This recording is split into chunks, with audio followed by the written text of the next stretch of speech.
después de esa canción, ¿cierto? Que hablaba un poco acerca de lo cómo eran los primeros cristianos. Hoy día es necesario nuevamente volver al énfasis inicial, ¿ya?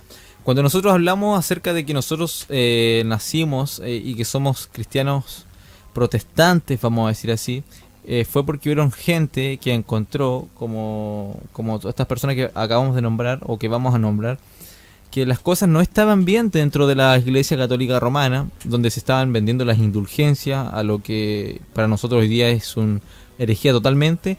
En aquel entonces no era así. Entonces había un muchacho, ¿cierto?, de origen alemán, que se llamó Martín Lutero, ¿cierto?, que nació, ¿cierto?, en el año 1483.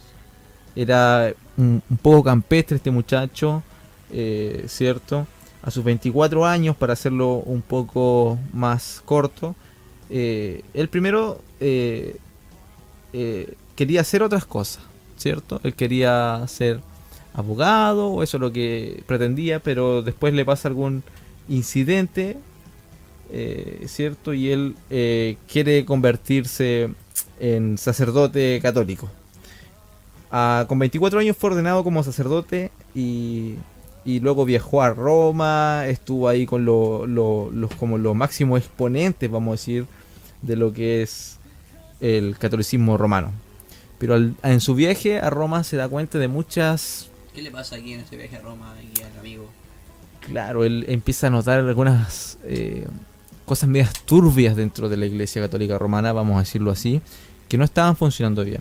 Este muchacho comienza a leer la Biblia, vamos a decir, y se empieza a dar cuenta de que todos los sacramentos, que todo lo que ellos estaban llevando a cabo como institución, ¿cierto?, estaban súper alejados de lo que era lo que era lo que era, vamos a decir, lo que decía la escritura, ¿ya? Este muchacho, ¿cierto?, empezó a darse cuenta de que las cosas no debiesen ser así.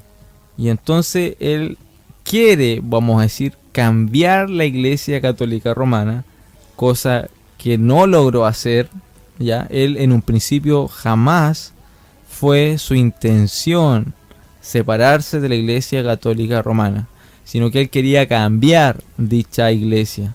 Pero lo único que consiguió, ¿cierto?, fue que lo expulsaran, que lo excomulgaran de dicha iglesia.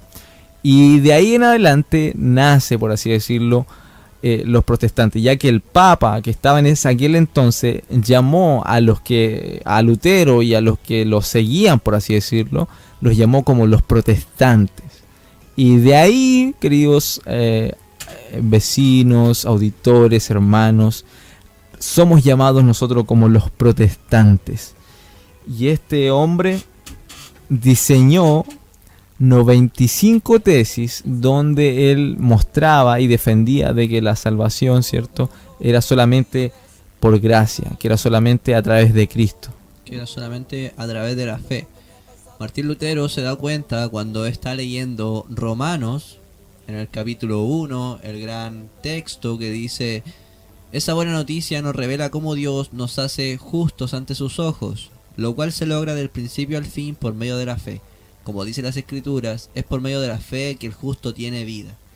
La Reina Valera dice las escrituras dicen que es por medio de la fe que el justo vivirá. Cuando Lutero se da cuenta de esto y se mira su realidad católica romana, que estaba lleno de reglas para poder alcanzar la salvación, que de hecho Martín Lutero llegaba hasta vivir golpeado en su propia conciencia a causa de su propio pecado, porque no entendía cómo podía ser salvo y estar pecando a la vez.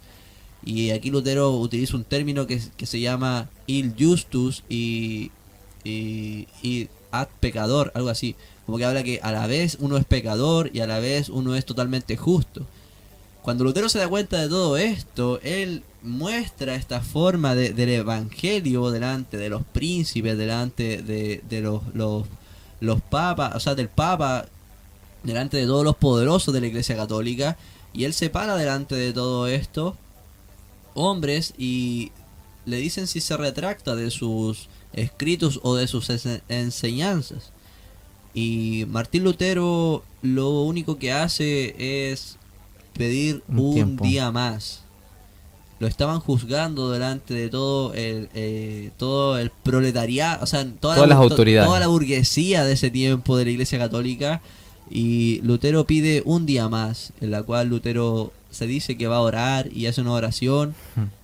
Lo único que me recuerdo es cuando termina la oración y dice que Dios me ayude, amén. Que él no puede retractarse de las cosas que ha escrito porque su conciencia están cautivadas por la palabra de Dios. Vuelve al otro día Martín Lutero y le hacen la misma pregunta. ¿Quieres retractarte? Si es que él se retracta de todo su escrito, de todo su estudio, y él dice que a menos que lo convenzan a través del testimonio de las escrituras, él no lo hará. Entonces él dice la gran frase que su conciencia es cautiva de la palabra de Dios, por tanto no quiero y no puedo retractarme.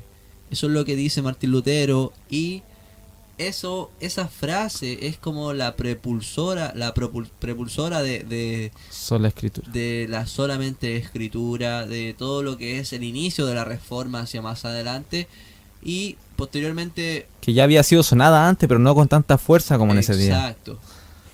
Y posteriormente Lutero sigue enseñando su entendimiento de la escritura, y comenzó a tener discípulos Claro. de la escritura.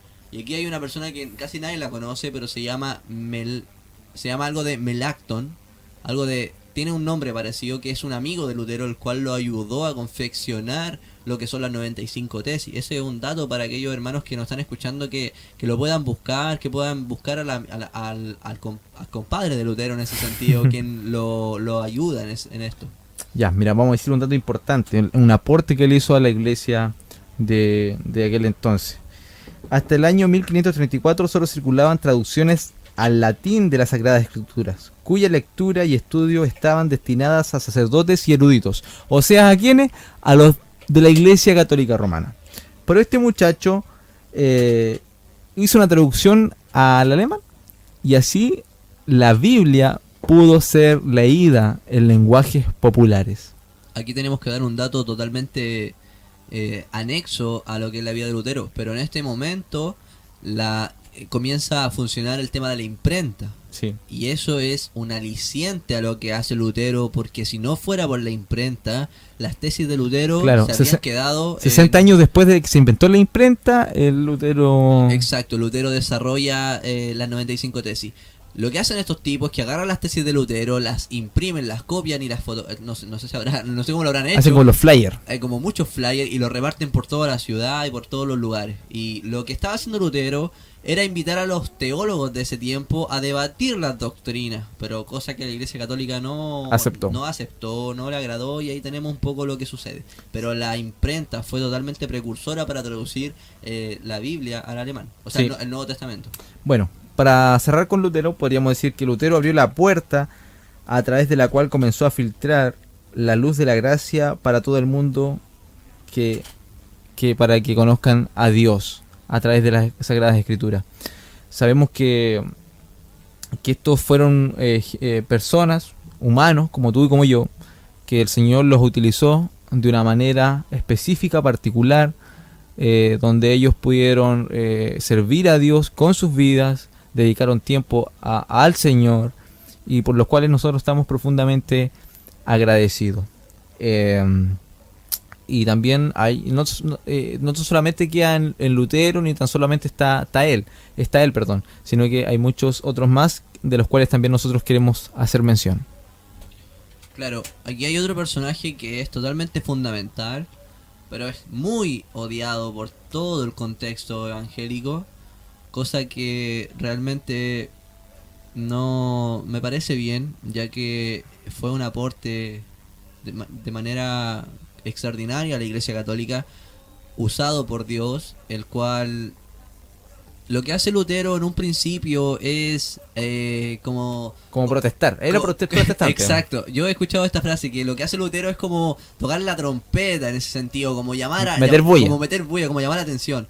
Es como cuando usted llama la atención a su hijo. Exacto. Pero lo que hace este hombre, del cual queremos conversar un poco, es como orquestar todo. Es como el que orquesta, el dueño de una orquesta, Es como el que sentó al hijo y le dijo, hijo, todas estas cosas las estás haciendo mal y yo te voy a dar la explicación.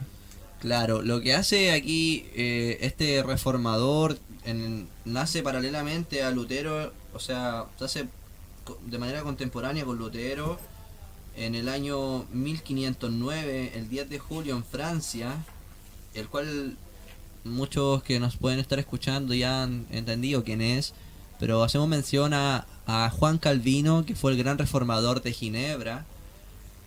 Y Juan Calvino, sus primeros estudios estuvieron destinados a la carrera eclesiástica, así es que recibió formación inicial en el College de la Marche y en el College de Montaigne.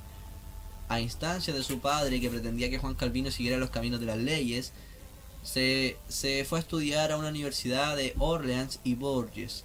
Entonces, el padre de Juan Calvino quería que Lutero estudiara las leyes y todo lo que tiene que ver con eso, que también fue un gran fundamento para que Lutero creara una sistematización de lo que son las doctrinas bíblicas. Y esto es súper impresionante lo que hace Lutero, porque ¿Lutero o Calvino? O sea, Juan Calvino, ya que Juan Calvino presenta lo que es la escritura de manera ordenada y de manera interpersonal, como que sirve para todos nuestros ámbitos de la vida. En la economía, sirve en la sociedad, sirve en la familia, sirve en nuestras vidas personales, sirve como cristianos, sirve en la política, sirve en cada uno de estos ámbitos. Juan Calvino presentó una construcción tan potente de lo que es la escritura cuando escribe unos famosos libros que son la institución de la religión cristiana, y muchas veces están juntos y están totalmente desconocidas, lo cual es un argumento teológico gigantesco, abrogando por la soberanía de Dios, la gracia del Señor, la predestinación, todo lo que tiene que ver con cosas más contundentes, lo que entendía Calvino, ya que Calvino era un estudioso. Lo que hace Calvino en la iglesia es volver a seguir la línea de Lutero, pero de manera más ordenada, como ya dijimos, lo cual nos entrega a nosotros una historia totalmente rica en sabiduría y en conocimiento, la cual no podemos obviar y no podemos decir que no existió. De hecho, un dato para las personas que piensan que Calvino era un hereje o cosas así: Juan Calvino predicó 350 y tantos sermones de Deuteronomio. Juan Calvino predicó casi 270 sermones de Levítico.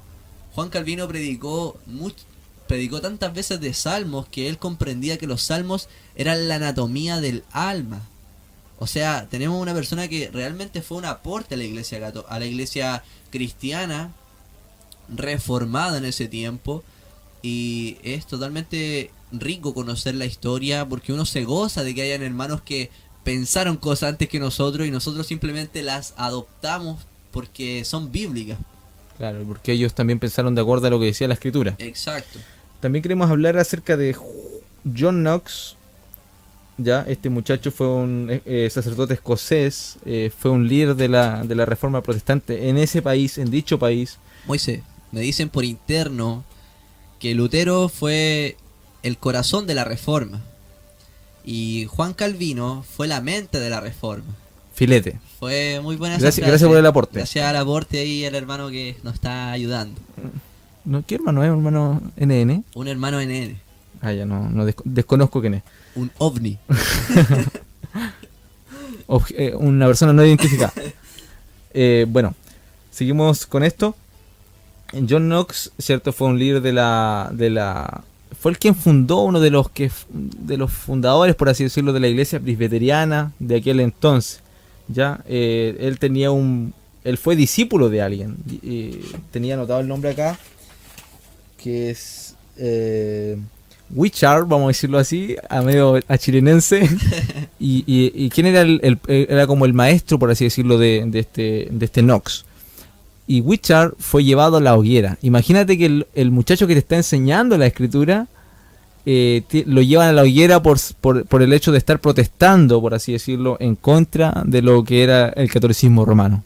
Imagínate el nivel de entrega de estas personas para que la verdad del Evangelio, para que la verdad de la Escritura saliera a luz y volviera a su estado original, ¿ya?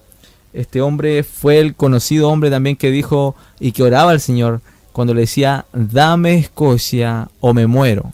Muchos pentecostales aluden a John, vamos a decir, a John Knox, ¿cierto? Diciendo que uno tiene que ser ferviente en la oración.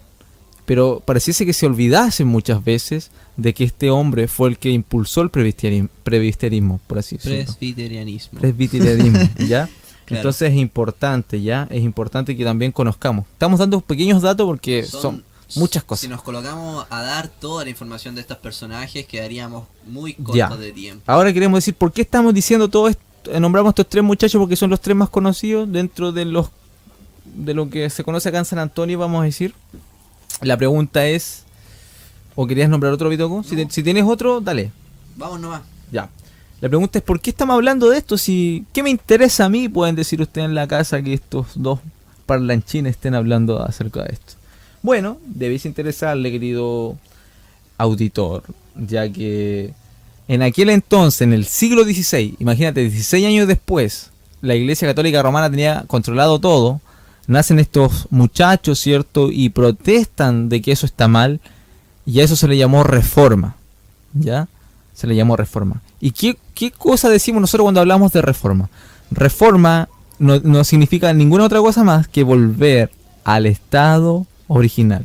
No es que ellos hicieron algo diferente a lo que estaba en un principio establecido por Cristo, sino que lo que ellos hicieron fue volver al estado original de la iglesia. Salvación por gracia a través de Cristo. Eso era lo original dentro de la iglesia.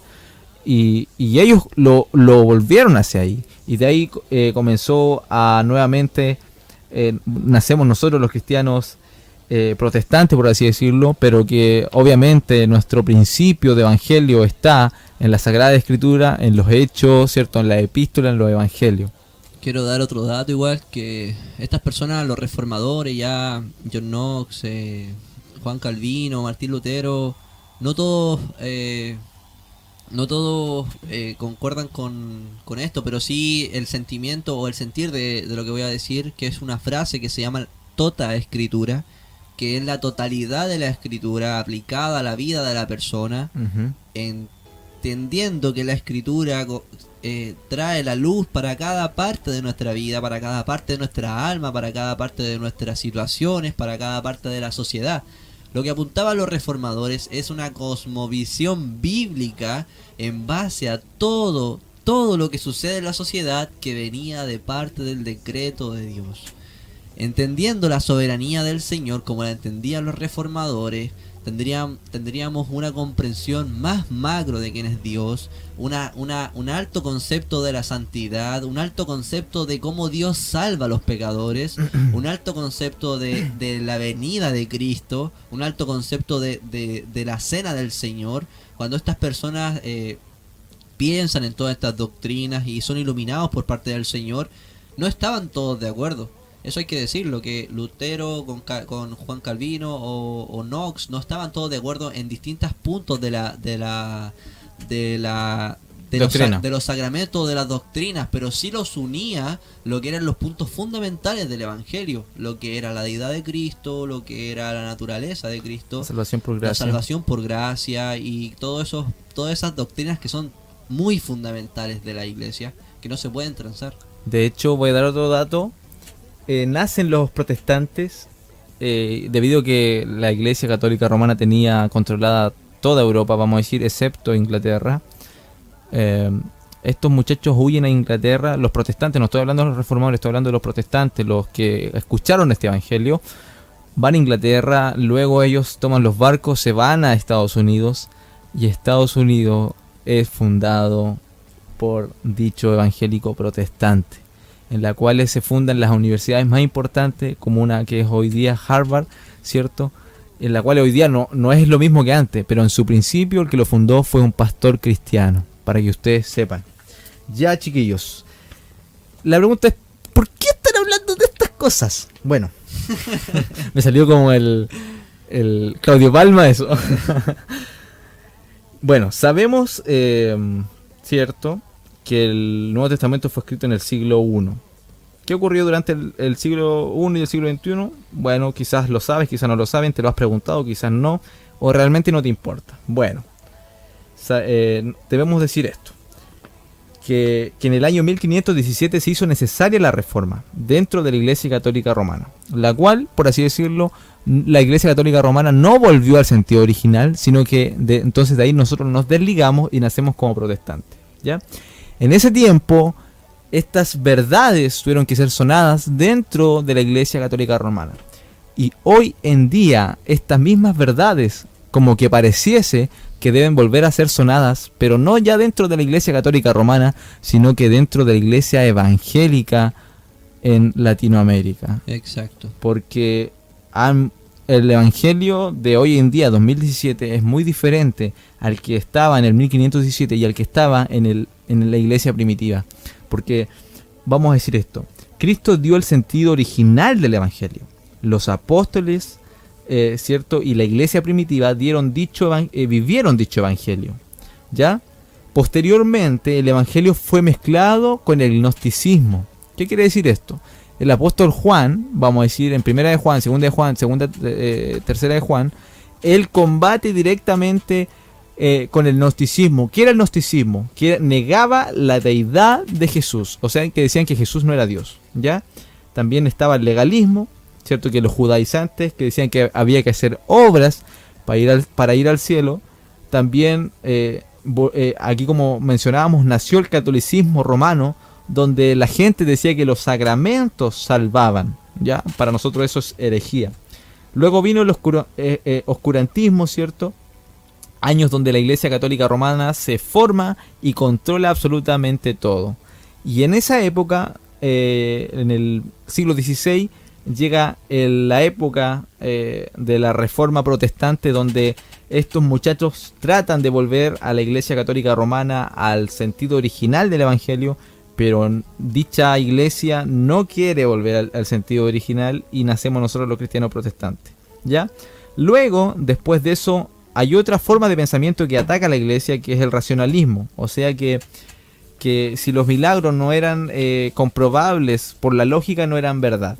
Ya todo era racional. Después de eso se mete la política dentro de la iglesia, donde se da un énfasis al evangelio social, donde hay que hacer cosas de caridad para mostrar que somos verdaderamente cristianos.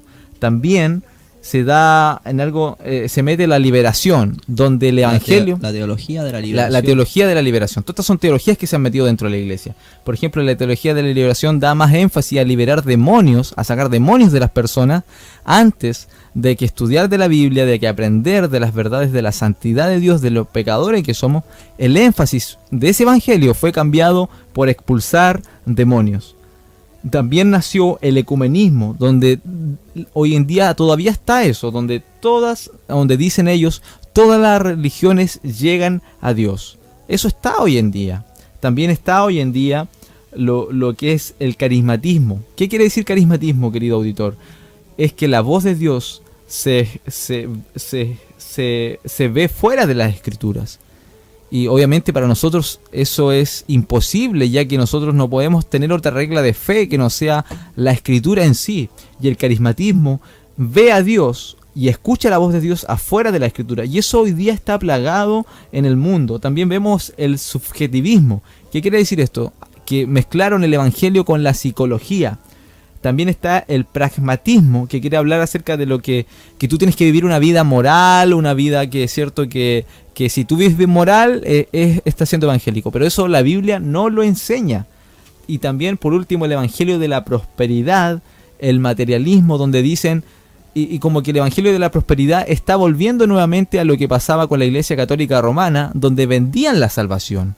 Hoy en día, con el evangelio de la prosperidad, están haciendo lo mismo que se hizo en el siglo XVI, donde las personas vendían la salvación por el hecho de la plata que traían a la iglesia.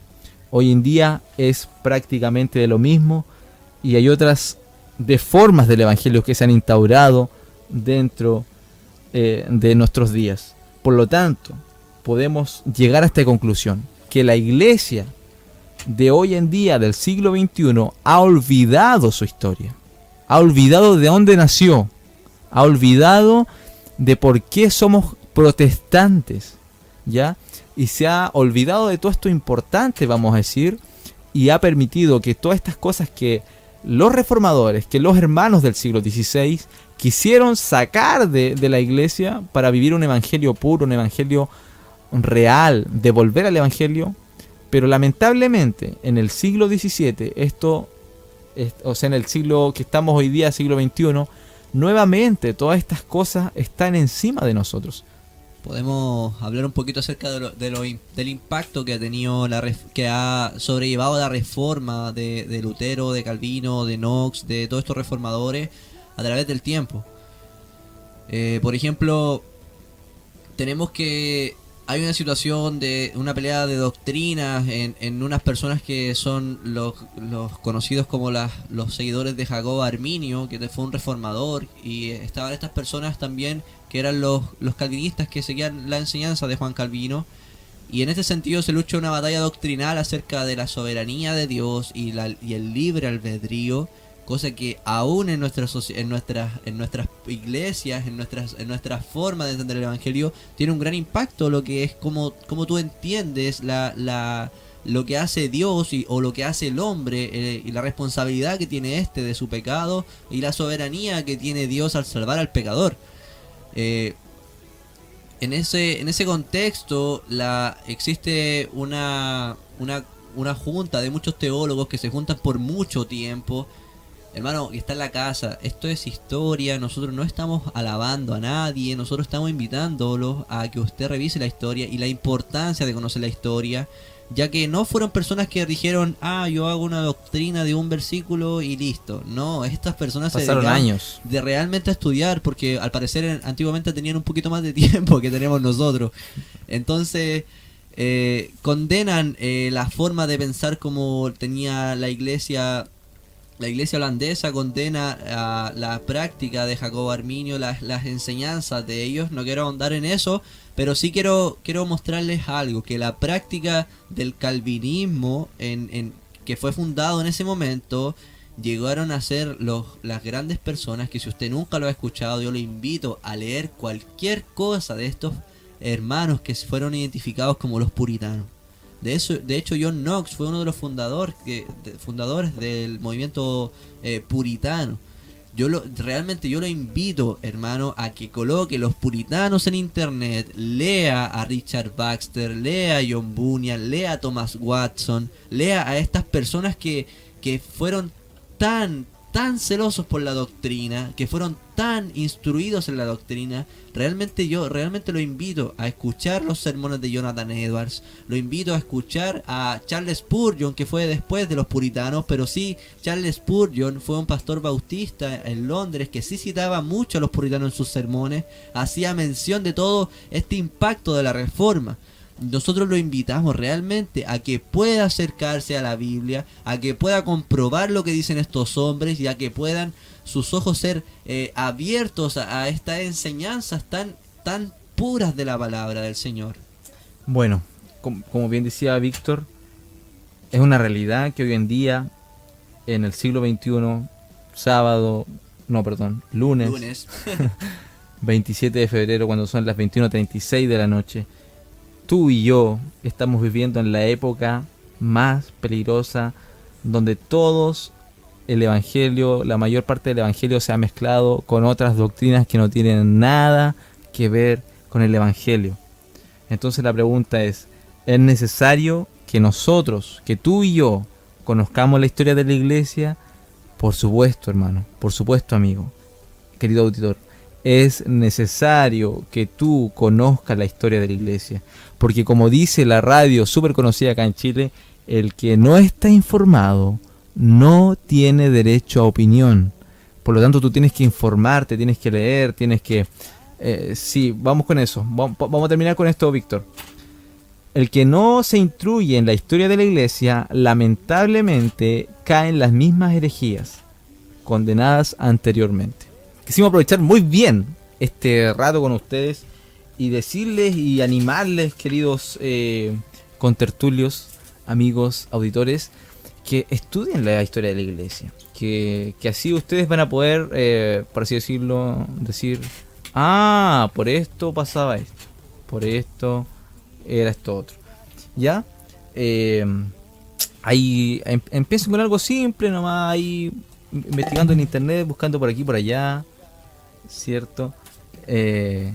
Y ha sido un agrado compartir esto con ustedes. Esperamos haberles despertado el interés y que de verdad lo hagan, porque hay cosas importantes y cosas importantes como esta también, que es necesario que tú lo hagas. Si tú eres cristiano, debes querer hacerlo. Si tú eres hincha de Colo-Colo, vamos a decir, tú investigas quién es Colo-Colo, cuál es el estadio, quién han sido sus jugadores históricos, las copas que han ganado, ¿cierto? Ya, pues si eres cristiano, tienen que investigar tu historia como cristiano. No puedes quedarte ahí, no, yo soy de Colo-Colo nomás y listo. No, yo soy cristiano y yo voy a investigar mi historia porque es un deber que nos debe todos aquellos hermanos que sufrieron por causa del Evangelio, que murieron por causa del Evangelio, que entregaron sus vidas por causa del Evangelio. ¿Cómo nosotros hoy en día vamos a desperdiciar tanto tiempo y no investigar acerca de nuestros hermanos que murieron, que entregaron sus vidas por los misioneros, por los reformadores, por los que defendieron el Evangelio, por los apologéticos, por los que presentaron las doctrinas, por los teólogos? No podemos nosotros hacer oídos sordos a aquellos hermanos, no podemos hacer la vista gorda a todos los escritos, a todo lo que está ahí, hermanos. Es importante, es re importante que nosotros revisemos nuestra historia, porque así tendremos derecho a opinión. Quiero dar un dato, cortito. Hay un en YouTube, coloque los generales de Dios. Coloque los generales de Dios y van a salir todas estas personas, van a salir todas las biografías relatadas. Así que los invitamos a que se meta a YouTube y busque todo eso. Así que ahora, ¿con qué vamos, Moisés? Vamos con la canción y después estamos con los mitos terminando, querido hermano. Amén, amén.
Mi todo es Él, en su amor yo